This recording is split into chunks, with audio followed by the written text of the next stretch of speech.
Here are 4 death and grieving nonprofits that are great to give to this Giving Tuesday.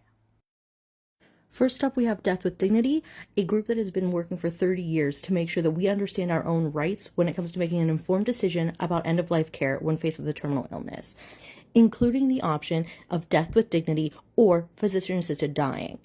Since getting their first Death with Dignity law passed in Oregon in the 90s, the organization has been able to put forth Death with Dignity laws in 10 states, plus the District of Columbia, with an additional state pending enactment and 3 more states considering the law. Next up, we have your local organ and tissue donation center. For me, that would be CORE, the Center for Organ Recovery and Education.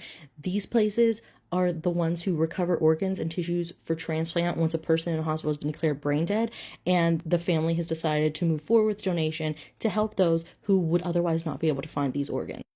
My personal experience with this organization was very positive. We were on the side of the family choosing to have our loved ones' organs donated, and I've also seen the way that it can affect those who are getting the organs donated to them, and I think overall what they do is very important.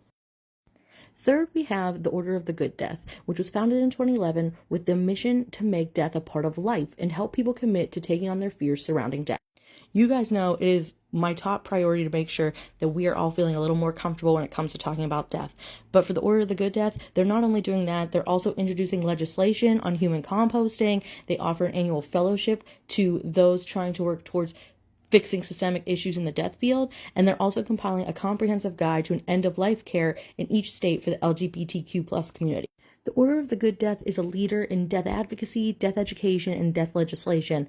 They're a great source in learning how to be more death positive, and I think you should check them out.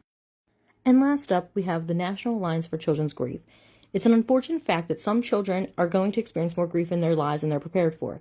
It can be difficult for a child to know how to handle their grief, and equally as difficult for an adult caring for them to know how to help. The National Alliance for Children's Grief was created as a resource for understanding the needs of and to better support grieving children. The NACG hosts an annual symposium for grief support professionals and volunteers that allows them to learn the latest in children's bereavement developments. Their website also includes free toolkits on how to support a child in different types of grief, providing children space in funeral homes, and helpful information for school administrators on how to better support grieving students. You can check that all out at the website you see on the screen. For more information on these organizations or to find links to them, you can head to readthisbeforedying.com and read more.